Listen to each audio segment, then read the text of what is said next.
جس بھی وجہ سے, لیکن آپ کی کرنسی اسٹیبل ہے. یہ جو آپ فرما رہے ہیں کہ وہاں پر جو ہے ایک اسٹیبلٹی جو ہے اور ترقی ہے اور بہترین ماڈل ہے, اب لوگ کہتے ہیں یہ تمام باتیں جو ہیں 27 فروری 2026 تک کی ہیں. اس کے بعد جو 28 فروری کو لڑائی چھڑی, اس کے بعد جو کچھ ایران نے کیا اس نے ایک کے بعد دیگر یو ای کو نشانہ بنایا اور سعودی عرب کو بنایا, دیگر عرب ممالک کو بنایا. اس کے بعد جو وہاں پہ ایک تاثر تھا کہ جی ناؤ دیور سیف ہیونس, وہ جو ہے ختم ہو گیا.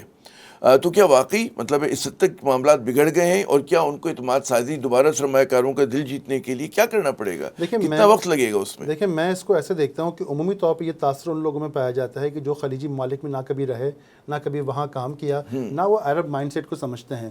میں یہ بات دعوے سے کہہ سکتا ہوں کہ جو خلیجی ممالک کی گورنمنٹس ہیں ان کے پاس باقاعدہ ٹیمز کام کر رہی ہیں اس کے اوپر کہ جب یہ کانفلکٹ ختم ہوگا تو ہم نے کن کن اکنامک ماڈلس کو, کن کن پروجیکٹس کو اناؤنس کرنا ہے. اور ابھی سے آپ دیکھیں یو اے اور سعودیہ کی جو گورنمنٹس ہیں ان کے اناؤنسمنٹس کنٹینیوسلی آ رہے ہیں کہ ہر وہ پروجیکٹ جو ہم نے پری وار لانچ کیا تھا وہ اپنی جگہ پر موجود ہے, ہم اس کے ساتھ کھڑے ہوئے ہیں. اگر ڈزنی لینڈ بننا ہے ابو ظبی میں تو ڈزنی لینڈ بننا ہے, وہ نہیں ہوگا. اب آپ مجھے بتائیے نا کہ اس ریجن کے اندر کہ کسی گورنمنٹ کی اگلے 5 یا 7 سالوں کی یا 10 سالوں کی ایک کمٹمنٹ موجود ہے کہ بھئی ہم نے ان پروجیکٹس کو جس کو ہم نے اناؤنس کیا ہے اس کو پائے تکمیل تک پہنچانا ہے, تو کیسے کوئی انویسٹر پیچھے ہٹے گا؟ اب آپ اس ایک مائنڈ سیٹ کو دیکھ لیں اور ہمارے سی پیک کے پروجیکٹس کو دیکھ لیں. ہم تو ابھی تک یہ طے نہیں کر پائے نا کہ ہمارے سی پیک میں کون سے پروجیکٹ بننے ہیں, کون سے پروجیکٹ نہیں بتائیں بننے کہ ہیں. پھر یہ جو ہمارے بہت سے تجزیہ کار ہیں, آپ نے دیکھا ہوگا وی لاگس دیکھا ہوگا, بہت زیادہ لوگ کر رہے ہیں, پوڈ کاسٹ کر رہے ہیں اس طرح کے, کہ جناب وہاں تو ناقابل تلافی نقصان پہنچ چکا ہے اور irreversible ہے, اتنا نقصان پہنچ چکا ہے, اب وہ ریوائیو نہیں ہو سکتا.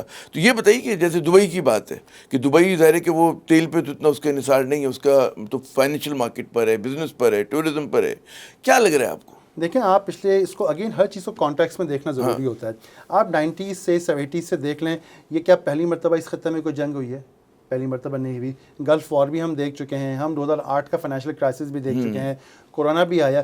کن ممالک کی اکانومیز نے باؤنس بیک کیا؟ اس کی وجہ یہ ہے کہ گورنمنٹ واز ویری کلیئر. اگر تو پہلی مرتبہ کوئی خطے میں پرابلم آئی ہوتی ہے, تاثر ہوتا ہے کہ نہیں یہ لوگ مینج نہیں کر سکیں گے, تو ہم شاید یہ بات مان بھی لیتے. لیکن ہم دیکھتے ہیں کہ جب کبھی کرائسس آیا ہے, these countries have come back very stronger. اس کی وجہ یہ ہے کہ دے آر ویری کلیئر, ان کے پاس ڈیڈیکیٹڈ ٹیمز ہیں. اور دیکھیں ہمارے یہاں صرف اسٹیٹمنٹس نہیں ہوتی, میں نے بڑے غور سے دیکھا ہے, کام کیا ہے وہاں کے اوپر, کہ ہر سبجیکٹ میٹر کی, ہر ڈویژن آف اکانومی کی, ہر سیکٹر کے ایکسپرٹس ہیں جو اسپیسیفکلی اس سیکٹر کو, اس چیز کو آگے لے کے چلتے ہیں. اور جو سب چیز مجھے خوشائن بات لگتی ہے کہ ہر سیکٹر کی اپنی اپنی اسٹریٹجی ہے کہ اگلے 5 سے 10 سالوں کا روڈ میپ بالکل کلیئر ہوتا ہے کہ اگلے 5 سالوں میں ہم نے یہاں پہنچنا ہے. آپ اس سے اندازہ کریں کہ اس وقت دنیا میں ایک چیز ٹرمینالوجی استعمال ہو رہی ہے چپس وار کے نام سے. یہ جو اے آئی کی چپس بن رہی ہیں, اس کی دنیا میں شارٹیج ہے. وہ موسٹ ایڈوانس چپس جو ہیں دنیا کی, وہ یو اے میں مینوفیکچر ہو رہی ہیں. تو مجھے بتائیے کہ کیا دنیا میں چپس کی ڈیمانڈ ختم ہو جائے گی؟ ایسا تو نہیں ہوگا نا. تو اب صحیح وقت پہ جن کنٹریز اپنے آپ کو اے آئی یا چپس انڈسٹری کے اندر ڈائیورسفائی کر لیا, تو آٹومیٹیکلی وہ لوگ جو ہے وہاں پہ کام چلے گا. تو دیکھیں یہ ہماری 2 باتیں ہیں نا کہ پولیٹیکل, ایک تو پولیٹیکل آپ کہنے ول ہے نمبر 1, اور دوسرا ریسورس رچ بھی ہیں کہ یہ جو ان کو نقصان ہوا ہے کہ جو بمباری ہوئی وہاں پر, ڈرون چلا وہاں پر یا ملبہ گرا, اس کو وہ لوگ مطلب مینیج کر لیں گے. That's what you are trying to say. لیکن 97-98% تو ان کا انٹرسیپشن ریٹ تھا. دے آر ٹیکنالوجیکلی ایڈوانس ہیں. اور پھر آپ یہ دیکھیں کہ دنیا کے بعض ملکوں میں, کئی ممالک میں آپ نے دیکھا ہوگا, جب کبھی اس قسم کی صورتحال ہوتی ہے تو لا اینڈ آرڈر پہ امپیکٹ آتا ہے. لا اینڈ آرڈر پہ 1% بھی امپیکٹ نہیں آ سکا. یعنی these countries, the Gulf countries were the safest countries before the war, and they are still the safest countries in the world. آپ یہ دیکھیں دنیا کے خلیج, آپ ویسٹرن کنٹریز کو دیکھیں کہ وہاں کے بہت سارے جو کیپٹلز ہیں, وہاں کے بڑے ممالک ہیں, وہاں پہ لا اینڈ آرڈر کی کیا سچویشن ہے. میں ظاہر ہے کسی مخصوص شہر کا نام نہیں لینا چاہتا, لیکن موبائل فون اسنیچنگ اور گاڑی کی اسنیچنگ سے لے کر وہاں کون سا کرائم ہے نہیں ہوتا. بہت سارے علاقے نو گو ایریاز ہیں. آپ خلیجی ممالک کو دیکھیں, تمام خلیجی ممالک کو اٹھا لیں, آپ جو 6 کے ہیں, آپ کس ممالک میں جو ہے وہاں پہ لا اینڈ آرڈر بہتر نہیں ہے. ہر ممالک کا law and order near perfect ہے. وہاں پہ خواتین محفوظ ہیں, بچے محفوظ ہیں. دیکھیں نا ہمارے یہاں تو ہمارے جو نوجوان پریڈکٹ کر رہے ہیں اس کو کیا کہیں گے, وہ ان کی کیا بیسس ہے, وہ خواہشات پہ کر رہے ہیں لوگ. وہ خواہشات دیکھیں ایکسپوجر کا مسئلہ ہے. ایک تو ہمارے یہاں جو سب سے بڑا پرابلم ہے پاکستان کے طور پر, نہ انٹرنیشنل ایکسپوجر ہے, تعلیم کا بھی فقدان ہے, اور پھر نہ ڈاکیومنٹریز دیکھتے ہیں, نہ کتابیں پڑھتے ہیں, نہ انٹلیکچوئل کے ساتھ بیٹھتے ہیں.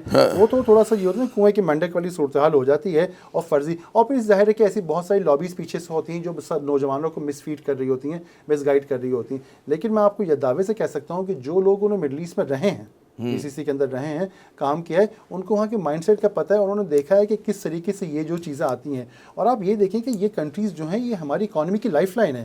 ہماری جو تقریباً $40 بلین کی ہماری جو آپ کی ریمیٹنسز آتی ہیں, جو ان ریمیٹنسز کا تقریباً 65% جو ہے وہ خلیجی ممالک سے آتا ہے.